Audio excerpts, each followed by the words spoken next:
सभी मीडिया बंधुओं का मैं हृदय से स्वागत करता हूं। जो आज की जो प्रेस वार्ता है उसमें 25 तारीख को भारत रत्न स्वर्गीय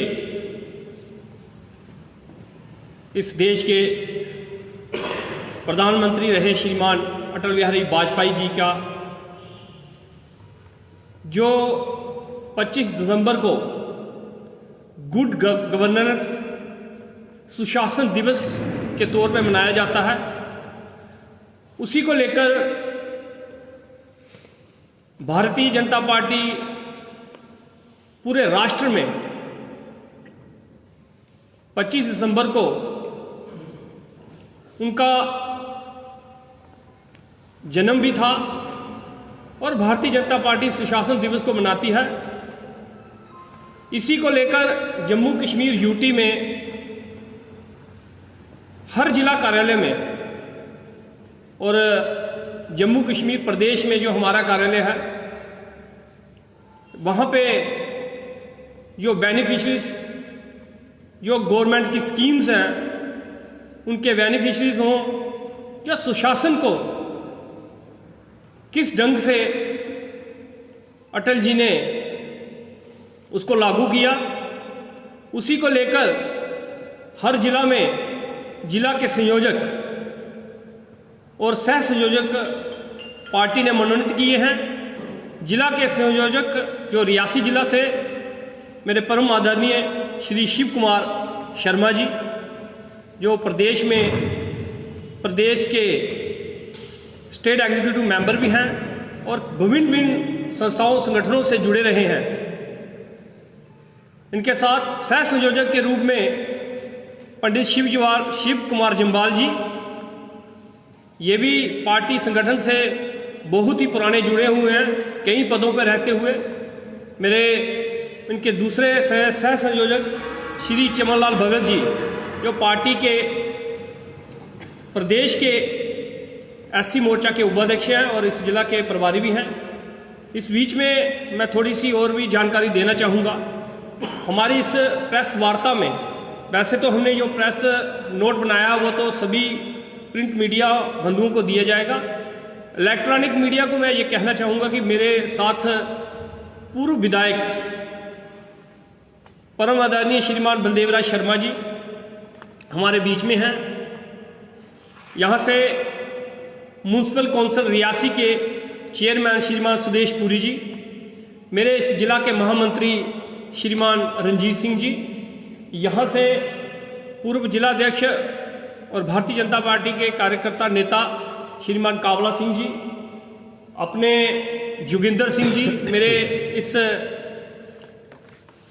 पार्टी ऑफिस में सह कार्यालय मंत्री श्रीमान अश्विनी जी, पीछे हमारे काउंसलर वरुण जी, मेरे इस मंडल के मंडल अध्यक्ष श्रीमान राघव केसर जी और इस म्यूनसिपल काउंसिल के वाइस चेयरमैन श्रीमान जोगराज रैना जी, मेरे वार्ड नंबर 10 से पार्षद श्रीमान धीरज गुप्ता जी, वार्ड नंबर 12 से पार्षद श्रीमान अमित शर्मा जी, वार्ड नंबर 13 से अशोक शर्मा जी और हमारे संगठन से जुड़े श्रीमान चमेल सिंह जी, सभी भारतीय जनता पार्टी के कार्यकर्ताओं के उपस्थिति में 25 दिसंबर को इस कार्यक्रम को कैसे किया जाएगा, क्या उसमें रहेंगे, अगली जानकारी के लिए मैं श्रीमान अपने जो शिव कुमार शर्मा जी हैं जो इसके संयोजक हैं, मैं उनसे आग्रह करूंगा कि वो आगे का जो बात को अपने मीडिया बंधुओं को उनके समक्ष रखें। सबसे पहले मैं मीडिया बंधुओं का दिल की गहराइयों से स्वागत भी करता हूं और धन्यवाद भी करता हूं। मीडिया ने हमेशा टाइम पर भारतीय जनता पार्टी का कोई भी कार्यक्रम हो उसको पूरी कवरेज देते हैं और हमने ये भी देखा है कि लोगों की जो समस्याएं हैं उनको भी हाईलाइट करते हैं और सरकार की तरफ से जो अच्छे अच्छे फैसले लिए जाते हैं वो भी मीडिया में अक्सर हमें पढ़ने को मिलते हैं। आज की ये जो प्रेस कॉन्फ्रेंस है। 25 तारीख को परसों अटल बिहारी वाजपेयी जी जो भारत रत्न थे, युग पुरुष थे, उनका जन्मदिन है, जिसको हम सुशासन दिवस के तौर पर एज ए पर्व मनाते हैं। ये पूरे राष्ट्र में मनाया जाता है। और जो हमारा ज़िला रियासी है, इसमें भी हम 25 तारीख को सुबह 10:30 बजे इस पर्व को मनाएंगे। इस पर्व को मनाने के लिए भारतीय जनता पार्टी का ज़िले की इकाई, जिसके हमारे प्रधान शील मगोत्रा जी हैं, और इनके साथ बीजेपी में एक नया डिपार्टमेंट का गठन किया है। दुनिया में जितनी भी पॉलिटिकल पार्टीज़ हैं उसमें किसी में कोई डिपार्टमेंट नहीं होता, लेकिन बीजेपी ने पहली दफ़ा एक डिपार्टमेंट का गठन किया है जिसका नाम है good governance centre and state coordination. उसका मतलब ये है कि जब अटल बिहारी जी हिंदुस्तान के प्रधानमंत्री थे, वो चाहते थे कि जो हमारी सरकार हो, जो हमारा शासन हो, वो सुशासन से चले। सुशासन से कोई सरकार शासन तभी चल सकता है अगर उसमें सबसे पहले ईमानदारी चाहिए, उसमें अकाउंटेबिलिटी चाहिए, उसमें पूरी पारदर्शिता चाहिए, ट्रांसपेरेंसी चाहिए। अगर ये सारी चीज़ें हों और हर चीज़ का जो लाभ है वो लास्ट पंक्ति में जो लास्ट पुरुष खड़ा हो उसको भी जो मिले, और सब कुछ पाने के लिए बहुत सिंपल सिस्टम हो। ये नहीं है कि सेंटर से अगर 1 रुपया चलता है, जो बेनिफिशियरी है उसके खाते में 10 या 15 पैसे ही उसके हिस्से में आए। अगर 1 रुपया सेंटर से चले तो जो बेनिफिशियरी है उसको 1 का 1 रुपया मिले। उसके लिए ये डिपार्टमेंट बनाया गया है। और डिपार्टमेंट और बीजेपी का यूनिट इकट्ठे मिलके, जो हमारे डीडीसी चेयरमैन हैं सरब सिंह जी नाग, वो भी इसमें साथ रहेंगे। और जितने भी हमारे डीडीसी, बीडीसी, हमारे काउंसलर, म्यूनसिपलिटी के चेयरमैन, पंच, सरपंच, सारे लोग इस पर्व को उस दिन मनाएंगे। और जो हमारे बेनिफिशियरी हैं, जिनको किसी किस्म की भी कोई स्कीम से कोई लाभ मिला है, वो लोग भी आएंगे, वो भी इस पर्व को मनाएंगे। अटल जी का तो ये ख्वाब था और अटल जी ने ये कोशिश भी पूरी की, लेकिन 2014 में जब भारतीय जनता पार्टी की सरकार दिल्ली में आई, जिसके प्रधानमंत्री नरेंद्र भाई मोदी जी हैं, उन्होंने पूरी कोशिश की और ऐसे ही काम कर रहे हैं कि पूरी ईमानदारी से काम हो, हर स्कीम का हर आदमी को फ़ायदा मिले। आपने देखा जब अटल जी थे, वो एक बात कहते थे, अगर आप कोई समाज की सेवा करना चाहते हैं, अगर आप राष्ट्र के लिए कोई काम करना चाहते हैं, अगर आप के अंदर किसी चीज़ का भी निष्ठा है, तो आपने तब देखा अलग अलग पार्टियां, अलग अलग विचारधारा के लोग सब उन्होंने एक मंच पर इकट्ठे कर दिए। जो चीज़ नामुमकिन थी, जो चीज़ संभव नहीं हो सकती थी, उन्होंने वो चीज़ भी संभव की। तो इसीलिए जो हमारा गुड गवर्नेंस जो डिपार्टमेंट बना हुआ है, इसका यही काम रहेगा कि हमारे जितने डीडीसी, बीडीसी, पंच, सरपंच, चेयरमैन, काउंसलर, सब हम रल मिलके पंच से लेके कैबिनेट मंत्री तक, सेंटर मंत्री तक, जितनी भी योजनाएं, जितनी भी स्कीमें हैं, सबका सबको कैसे लाभ मिले, इकट्ठे मिलके इसमें काम करेंगे, एक दूसरे की मदद करेंगे। अगर जो भी इधर किसी किस्म की हमें परेशानी आएगी, तो जो हमारा जम्मू में कार्यालय है, हेड ऑफिस है, वहाँ तक बात रखेंगे। जो उधर से भी किसी बात का संविधान नहीं निकलेगा, उसको हम नेशनल लेवल पे उसको पहुँचाएंगे, ताकि जो सरकार की स्कीमें हैं बड़ी ट्रांसपेरेंसी से चलें, लोगों से ज़्यादा फ़ायदा मिले। तो 25 तारीख का जो दिन है परसों का, वो हम इस तरह से सारे इकट्ठे हो गए एज ए पर्व इसको जो है वो मनाने जा रहे हैं। भारतीय जनता पार्टी और गुड गवर्नेंस जो डिपार्टमेंट है, ये दोनों इकट्ठे मिल के मनाएंगे। गुड गवर्नेंस की आप बात कर रहे हैं, लेकिन हम देख रहे हैं डिस्ट्रिक्ट रियासी में माइनिंग मटेरियल की जो सरकारी रेट है वो भी प्रशासन इम्प्लीमेंट नहीं करवा पा रहा है। तो ऐसे में हम इस जो प्रशासनिक यहाँ पे सत्ता चल रही है उसे गुड गवर्नेंस कैसे कहते हैं?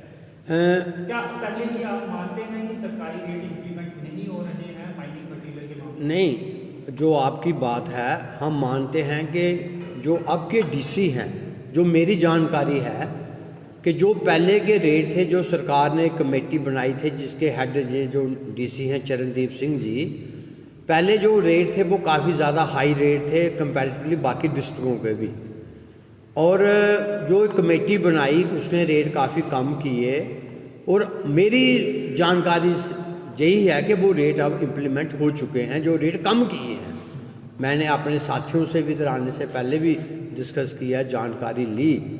हम तो पार्टी वाले ये भी सोच रहे थे कि डीसी साहब ने अगर इतना अच्छा काम किया है तो हम एक दिन उनको सम्मानित भी करेंगे, मेरी तो ये जानकारी है। तो बाकी अगर फिर भी किसी की कोई शिकायत होगी, कोई बात होगी, हम बैठ के उसका मंथन करेंगे, जो हमारे लेवल पे होगा हम उसको भी करेंगे, अगर हायर अथॉरिटी के पास जाना पड़ेगा तो वहाँ भी जाएंगे। श्री जी, यही सवाल आप ये मानते हैं कि रेट इंप्लीमेंट हो रहे हैं सरकारी? मैं आप सभी मीडिया बंधुओं से गुजारिश करता हूं कि पहले मुझे लगता है कि जो हमारा 25 तारीख का कार्यक्रम है उसके ऊपर हम फोकस रखें। उसके बाद अगले जो आपके जो भी सवाल होंगे उसका जवाब पूरा दिया जाएगा। मैं श्रीमान बलदेव राज शर्मा जो एक्स MLA हैं, मैं उनसे भी गुजारिश करूंगा कि वो भी अपनी बात को रखें। आज की जो प्रेस वार्ता थी उसमें तो शिव शर्मा जी ने बड़ी डिटेल के साथ आपको सब बंधुओं को बता दिया। ये जो पर्व बना रहे हैं, पर्व जो बना रहे हैं वो 25 की जो हमारा कार्यक्रम है उसके लिए सारी ये बात है वो उसके लिए कर रहे हैं। और इस पर्व में जो मेन गोल है वो गोल इस चीज़ का है कि लास्ट कितार में जो हमारा बंदा खड़ा है और लोग खड़े हैं जो गरीब हैं उन तक ये सारी स्कीमें सेंट्रल सरकार की तरफ से पहुँचें। और उसी नीयत के साथ ये एक गुड गवर्नेंस का एक डिपार्टमेंट जो है हर डिस्ट्रिक्ट लेवल पे बनाया गया है कि वो उसकी जेरसानी करे और निगरानी करे और वहाँ तक ये सारी स्कीमें वहाँ तक पहुँचे। इसी की मैं प्रेस वार्ता पढ़ रहा था तो इसमें एक गुड गवर्नेंस की जो बात आई तो इसमें डिलिमिटेशन का भी एक पैरा जोड़ा हुआ है। डिलिमिटेशन का पैरा इसलिए जुड़ता है कि ये गुड गवर्नेंस का एक हिस्सा है। 70 साल से डिप्राइव थे हम जम्मू वाले कि हमें अपना हक जो था हर वक्त नहीं मिलता था। जो भी चीज़ें जो सारी चीज़ें होती थी वो कश्मीर सेंट्रिक सरकार यहाँ पे 70 साल तक चली है, चाहे वो सीटों के बारे में हो, चाहे वो डेवलपमेंट के बारे में हो, चाहे वो नौकरियों के बारे में हो, हर सिरे से। और ये आज लगता है कि ये गुड गवर्नेंस का जो एक उदाहरण जो हमारे सामने पेश हुआ है। अभी तो जो प्रपोज्ड ये सीटें हैं डिलिमिटेशन कमीशन ने जो की हैं उन्होंने बड़ी निष्ठा के साथ, बड़ी ईमानदारी के साथ और बड़ी मैं कह सकता हूँ कि एक एक्सरसाइज करने के बाद ये जो प्रपोजल दिया है कि जिसमें हमारी 6 सीटें जम्मू डिवीजन की बढ़ेंगी और कश्मीर की बढ़ेंगी, मैं कह सकता हूँ कि ये गुड गवर्नेंस की एक जीतती और देखने का एक प्रमाण जो है वो आपके सबके सामने है। लेकिन सर कश्मीर के लीडर तो कह रहे हैं अनकॉन्स्टिट्यूशनल है और उस पर ये प्रदर्शन करेंगे इस बार। कल में सभी भी कश्मीरी लीडर्स ने जो है वो प्रेस कॉन्फ्रेंस करके इसको जो है वो खारिज किया। इसका मैं एक सिंपल सा आपको उदाहरण देना चाहता हूँ। ये जो हमारी स्टेट बनने के बाद जो डिलिमिटेशन कमीशन का काम है वो ये चौथी बार है कि जब होने वाला है। चौथी बार में ये चौथी बार हुआ है। जो पिछली 3 बार जो उदाहरण हुआ है उसका अगर आप डाटा देखें, सारी चीज़ें देखें, जम्मू प्रोविंस और कश्मीर प्रोविंस, हमें ये तो डिलिमिटेशन की बात है, परिसरण की बात है कि हमें अपना हक मिले।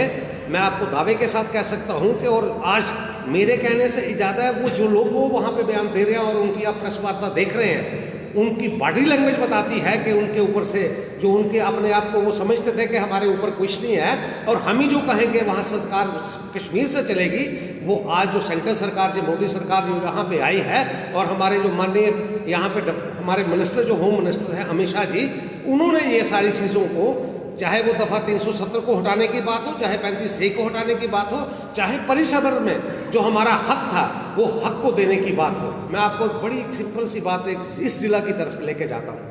जो हमारा पहला परिसर था उसमें 3 सीटें ज़राइद के नाम पे वहाँ पे थी, जिसमें चराई शरीफ, ईदगाह और हजरतबाग। आप अंदाज़ा लगाइए, माता वैष्णो देवी श्राइन बोर्ड जो कि सेकंड हाईएस्ट श्राइन है इस पूरे हिंदुस्तान की, हमें डिप्राइव किया गया था। और मुझे लगता है अभी पता नहीं क्या होना है कि क्या नहीं होना है। हमने डिस्ट्रिक्ट की तरफ से, अपनी तरफ से सबने कहा है कि वैष्णो देवी के नाम पे सीट होनी चाहिए और मुझे पूरा यकीन है कि हमें इंसाफ मिलेगा। और जो वहाँ की 3 सीटें यहाँ पे हज़रतवाल की और ईदगाह की और हज़रतवाल और चराय शरीफ के मतवादर में एक हमारे जम्मू वाले लोगों को एक इंसाफ मिलके वैष्णो देवी के नाम पे यहाँ पे एक सीट मिलेगी। ये मेरा कहना है। इंडियन एक्सप्रेस पे छपा है कि रियासी में जो प्रपोज की गई है उसमें यही है कि रियासी में एक सीट बढ़ाई जाएगी, तो हम मान के चलें कि जो आप बात कर रहे हो वैसा होगा, या फिर बमा के लोगों की मांग थी कि हमें जो है एक सीट अलग से मिलनी चाहिए? मैं थोड़ा सा आपको इसमें परिसरन के डिटेल में ले जाना चाहता हूँ। परिसरन का मतलब यह है कि गवर्नमेंट ऑफ इंडिया जब परिसरन का ऑर्डर करती है तो उसमें ये मिलता है कि आपने हदबंदी को नए तरीके से करना है। जो हमारी हदबंदी नए तरीके से है, जो डिलिमिटेशन कमीशन का एक्ट है जो, उसके मुताबिक ये है कि आप जो परिसमन करेंगे नए सिरे से वो विद इन दी डिस्ट्रिक्ट होगा। मैं आपको बताना चाहता हूँ कि जो हमारा पुराना परिसरन था जो पिछली बार हुआ था, उस परिसरन के वक्त हमारे डिस्ट्रिक्ट कम थे और डिस्ट्रिक्ट बढ़ गए, इसलिए जो हमारी कॉन्स्टिट्यूंसीज थी वो दूसरे डिस्ट्रिक्ट में ओवरलैप हो गई। जो डिस्ट्रिक्ट में पुराने में ओवरलैप हो गई थी, अब डिलिमिटेशन कमीशन का सबसे पहला काम तो ये है कि जिस डिस्ट्रिक्ट में जितने भी कांस्टिट्यूएंसी हैं उनको रीड्राइंग करना है, बाउंड्री उनको रीएड्रेस करना है।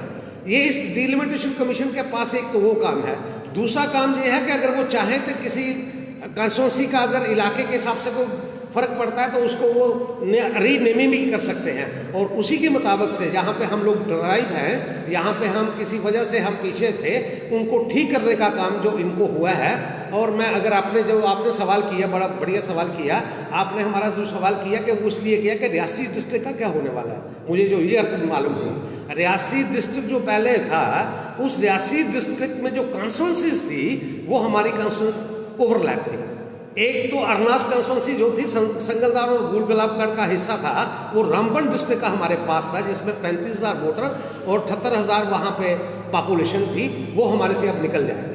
दूसरा हमारे पास मोगरी तहसील जो उधमपुर की थी, मोगरी तहसील और धनु का इलाका जो हमारी जो पेंसिल के आगे का इलाका था वो वहाँ से निकल जाएगा।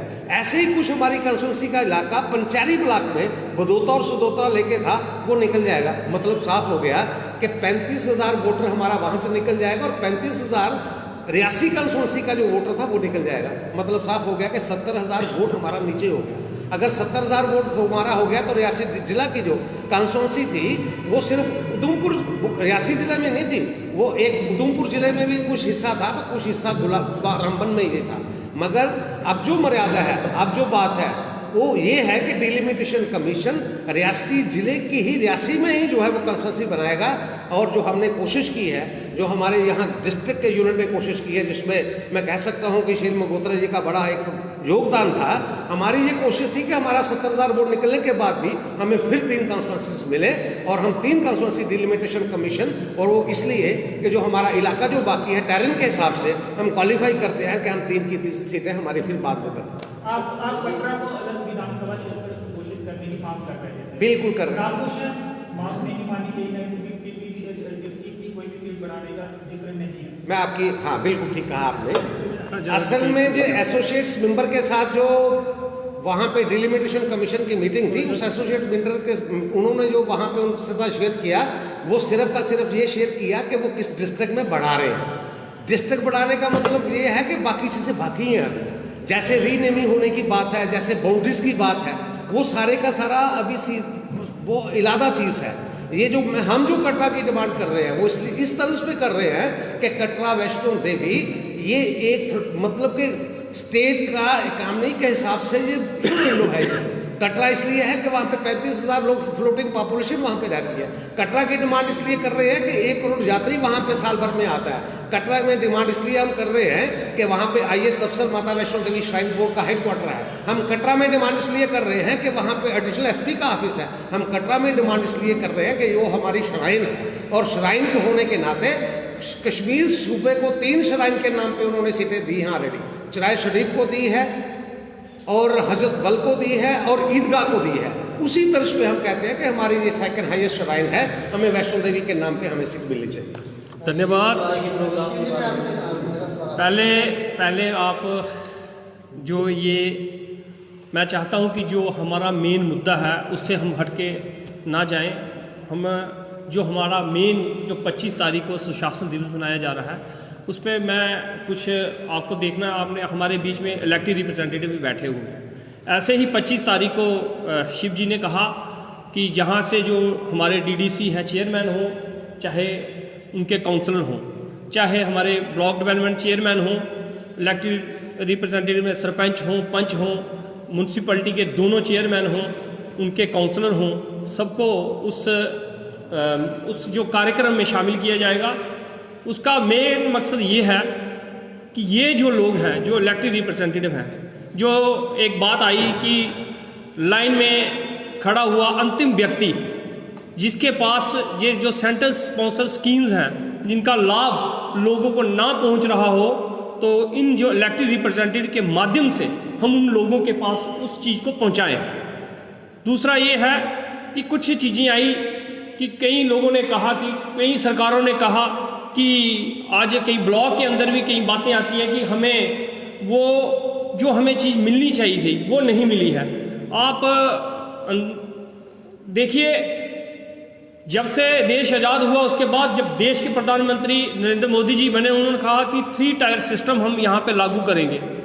उन्होंने हमारी कॉरपोरेशन, म्यूनसिपलिटीज़, उसके बाद ब्लॉक डेवलपमेंट, उसके बाद डीडीसी, तीनों चुनाव करवा के उसको जो उन्होंने अपना विज़न जो देश के अंदर प्रधानमंत्री जी ने लाल किले पे बोला था कि जम्मू कश्मीर के अंदर हम 3 टायर सिस्टम लागू करेंगे, उसको लागू किया गया। उसके बाद कई ब्लॉक्स के अंदर ये कहा गया कि यहाँ डेवलपमेंट के लिए फंड्स कम मिल रहे हैं। तो मैं आपको एक छोटा सा उदाहरण देना चाहूँगा कि अगर एक ब्लॉक पोनी पड़ता है, उसमें 23 पंचायतें हैं, तो एक सरपंच को 23 लाख रुपया मिल रहा है, उसकी डीडीओ पावर भी सरपंच के पास है। 23 × 23 कोई 5 करोड़ के करीब वो फंड्स बनते हैं। वो उसी ब्लॉक में लगेंगे, उन्हीं के माध्यम से लगेंगे, लोगों को बीच में रखे लगेंगे। उसके बाद दूसरा टायर जो हमारा दूसरा टियर था वो था ब्लॉक डेवलपमेंट चेयरमैन, बीडीसी में 25 लाख रुपए उनको दिया गया, हर साल वो अपने उसी ब्लॉक में लगाएंगे। तीसरा टियर हमारा आया डीडीसी में एक ब्लॉक के अंदर 2 हमारे डीडीसी हैं। 71 पॉइंट कुछ लाख रुपया जो कैपेक्स बजट है वो समथिंग 1.5 करोड़ के करीब आता है, वो भी उसी ब्लॉक में लगेगा। गवर्नमेंट ने अकाउंटेबिलिटी सेट की हुई है, पैसों की देश के प्रधानमंत्री जी ने कोई कमी नहीं रखी है, पैसा आ रहा है, लोगों के बीच में लग भी रहा है। और मुझे लगता है, मुझे विश्वास है अपने जो इलेक्टेड रिप्रेजेंटेटिव हैं, वो अगर किसी और भी दल से आता है तो उसको भी वो पूरा हिस्सा दिया जा रहा है। वो उसी ब्लॉक में या उसी एरिया के अंदर जो जिसकी उसकी वो जो लाइन खींचेंगे जहाँ पे वो इलेक्टेड हुआ होगा उसी के अंदर लगेगा। करोड़ों रुपया जो डेवलपमेंट का पैसा है वो इस समय रियासत के अंदर लग रहा है। मैं अपने प्रधानमंत्री नरेंद्र मोदी जी से, और ये सुशासन है, हमारा कहने का मतलब है यही सुशासन है।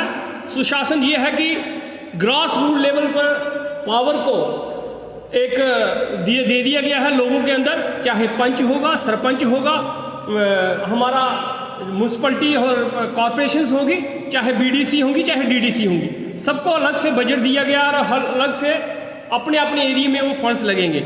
ये एक डेवलपमेंट का आयाम जो हिंदुस्तान के प्रधानमंत्री जी ने लिखा है, उसके लिए हम देश के प्रधानमंत्री यशस्वी प्रधानमंत्री नरेंद्र मोदी जी का शुक्रिया अदा करते हैं। और जब उन्होंने 370-35A के लिए भी हमारे जो मुद्दे थे वो उसको भी यहाँ लागू किया गया, और भी कई मुद्दे। मुझे एक सवाल किया गया, मुझे लगता है किसी अपने ही प्रेस वालों ने सवाल किया गया कि कश्मीर, देखिए कश्मीर वालों ने हमेशा अपना रोना रुआ है, हमने अपना संघर्ष किया है।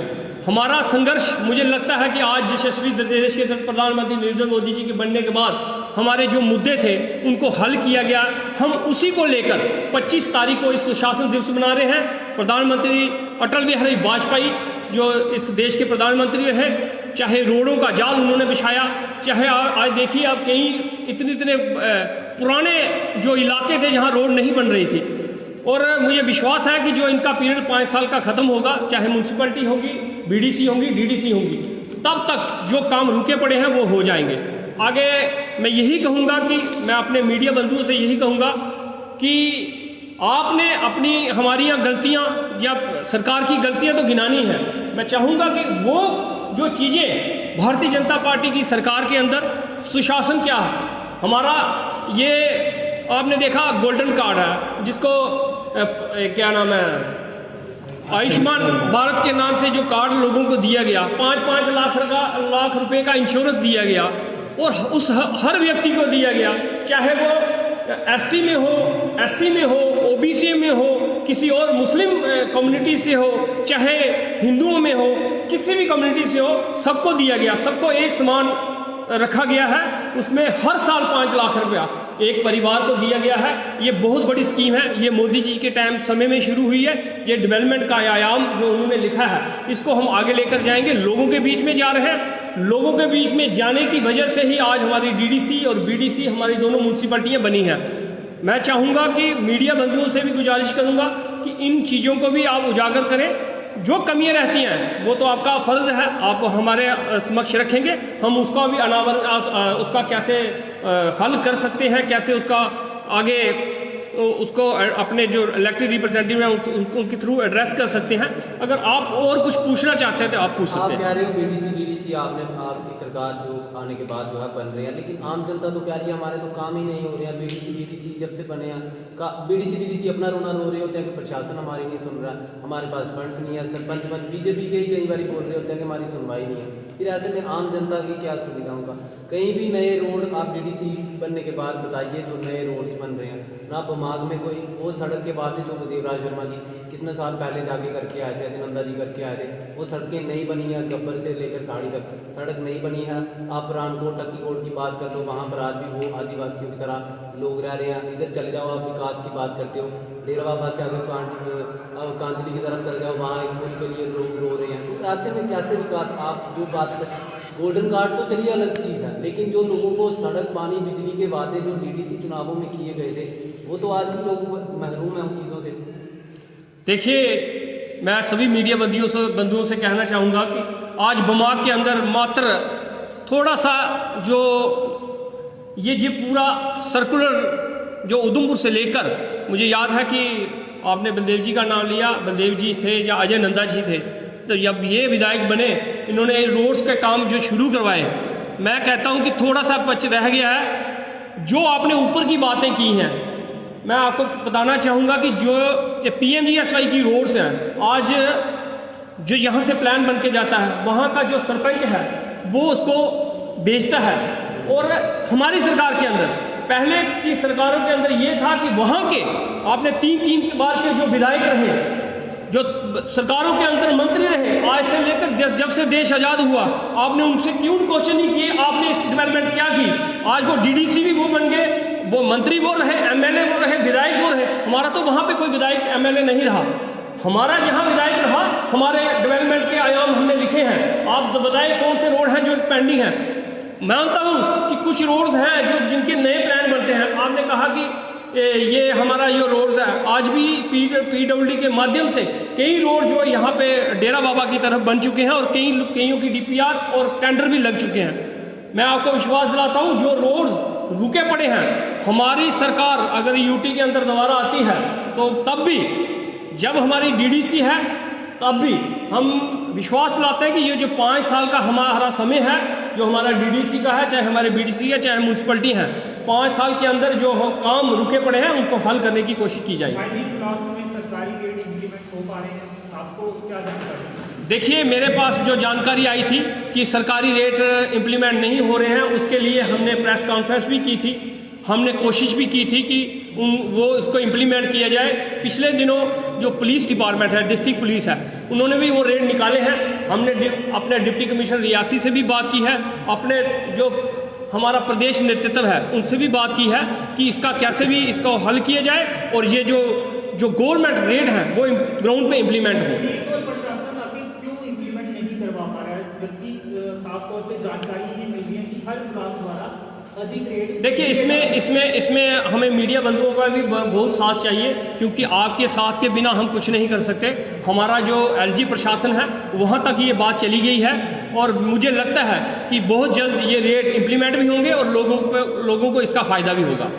माइनिंग माफिया पर कार्रवाई भी होगी जो अभी तक लूटा गया है रियासी जिले में? बिल्कुल, अगर जिसने लूटा होगा उसके पास, गवर्नमेंट के पास कोई सबूत होंगे तो 100% देश के अंदर जो यशस्वी प्रधानमंत्री जी हैं वो किसी को बख्शने वाले नहीं हैं। भारतीय जनता पार्टी की सरकार देश के अंदर है, झूठी प्रशासन जहाँ LG प्रशासन है, हम विश्वास करें आप, उनके ऊपर कार्रवाई होनी भी चाहिए और होगी भी। साफ तौर पे मानते हैं कि अधिक रेट लिए जा रहे हैं? नहीं, जब वो रेट ले रहे थे तो हमने आप मीडिया के माध्यम से तो हमने आपसे प्रेस कॉन्फ्रेंस की, हमने खुद बोला, अब मीडिया में आके बोला कि वो रेट ज़्यादा ले रहे हैं। जब वो रेट ज़्यादा ले रहे थे तो हमने उसका विरोध किया, खुल के विरोध किया, खुल के विरोध किया। वो आप अपनी जानकारी आप बताएं ना, आपको क्या जानकारी है? जानकारी ये है कि सभी ब्लॉक्स में ज़्यादा रेट लिए जा रहे हैं और लोडिंग के नाम में भी ज़्यादा रेट मुझे GST की पर्ची देने में भी नामकरण की जाती है और इसके साथ ही ये कहा जाता है कि जिसको पर्ची मुझे लगता है लोगों में भी माइनिंग माफिया वहाँ पे धड़ल्ले से ज़्यादा रेट। मुझे लगता है लोगों को भी अवेयर होना चाहिए। लोगों को, जो लोग अपना ट्रक वहाँ से लोड करवाता है, उसको वो पर्ची लेनी चाहिए। प्रशासन को कार्रवाई नहीं करनी चाहिए? बिल्कुल करनी चाहिए, क्यों नहीं करनी चाहिए? हम तो उसके हक में हैं कि जो माफिया हो, जिस टाइप का भी माफिया हो, जो गलत करता है उस पर कार्रवाई 100% होनी चाहिए। उसके लिए तो आश्वस्त करेंगे, LG मोदी से बात करेंगे कि बिल्कुल करेंगे, ये चल रहा है, माइनिंग माफिया कर रहा है। बिल्कुल करेंगे, बिल्कुल करेंगे। मेरा सवाल जो बात का विषय उसी पे है, इसमें आपने कुछ गवर्नर के बाद के विवाद की कटर किया गया है। क्या मान के चले 2014 के बाद भी वही परंपरा चलती है कि दिल्ली से 1 रुपया आता था, जहाँ मतलब 15 पैसे मिलता था, तो अब 7 साल के बाद, 7 साल के बाद आपको लगा कि ये विवाद में बनाना चाहिए ताकि इस लोगों को जो है पूरा पैसा मिलना चाहिए? देखिए, मुझे याद है जब कांग्रेस की देश के अंदर सरकार थी तो पूर्व प्रधानमंत्री श्रीमान राजीव गांधी जी वहाँ से जब लाल किले से उन्होंने आवाज़ उठाई थी, उन्होंने भाषण में कहा था कि हम क्या करें, हम दिल्ली से 1 रुपया बेचते हैं तो वो घिसते जम्मू कश्मीर के अंदर 10 पैसे पहुँचता है। तो मुझे लगता है वो चीज़ जो आज नहीं है, अगर किसान के खाते में 2000 वहाँ से चलता था तो 2000 यहाँ पे उनके खाते में जाता है। किसी भी कोई किस्म की सब्सिडी होगी वो सीधी उन लोगों के खाते में जाती है। जनधन खाते जो खोले गए इसी के माध्यम से खोले गए थे कि जिन लोगों के खाते नहीं है उन गरीब लोगों के खाते खोले जाए, BPL जो परिवार है उनके खाते खोले जाए, उनको वो डायरेक्ट जो बेनिफिट मिल सके। इसमें कोई दो राय नहीं है, ऐसा कुछ नहीं है। इस समय ट्रांसपेरेंसी है सरकार के अंदर। देखिए, समय हर चीज़ के लिए लगता है, तो समय हमने मांगा था। समय अगर आप देश के प्रधानमंत्री जी को लोगों ने दिया तो लोगों की जो डिमांड थी, बड़े बड़े मुद्दे थे, जो हल करने का कार्य प्रधानमंत्री जी ने किया। सुशासन के लिए मैं ये भी कहूँगा कि एक और आपका मुद्दा चलता था हमेशा, वो जो पिछले दिनों हमारे जो यहाँ के हमारे केंद्रीय मंत्री हैं और यहाँ के हमारे सांसद भी हैं डॉक्टर जितेंद्र सिंह जी, आपने कहा था कि कई बार आपने पूछा कि केंद्रीय विद्यालय नहीं खुला, तो वो आप विश्वास करें आने वाले दिनों में बहुत जल्द अगला सेशन जो केवी का रियासी के अंदर लगने वाला है। डिप्टी कमिश्नर रियासी जो चरणदीप सिंह जी हैं, उनसे भी मेरी बात हुई है। डॉक्टर साहब ने खुद भी उनसे बात की है। जो DC केवी हैं, उनसे भी बात हो चुकी है कि जल्द ही जो उन्होंने प्रॉमिस किया था कि आने वाले दिनों में जो आपकी जो केवी की क्लासेस हैं यहाँ रियासी के अंदर लगने वाली है, ये अगला सेशन उसमें लगेगा। टोल टैक्स के लिए भी हमने उन पर बात की थी। उन्होंने कहा था कि ये जो गाइडलाइन है उसके तहत वो 20 किलोमीटर का जो एरिया आता है उसमें तो उन्होंने दे दिया गया था। हमने उनसे गुजारिश की है कि और किसी भी माध्यम से जो हमारी रियासी जिला के अंदर जो हमें परेशानी आ रही है, जो हमारे से ज़्यादा पैसा वसूला जा रहा है, उसमें हमें कोई रियायत दी जाए और हमारा एक पास बनाया जाए। उसके लिए भी हम प्रयास कर रहे हैं। हो सकता है कि उसका भी कोई ना कोई हल जल्दी से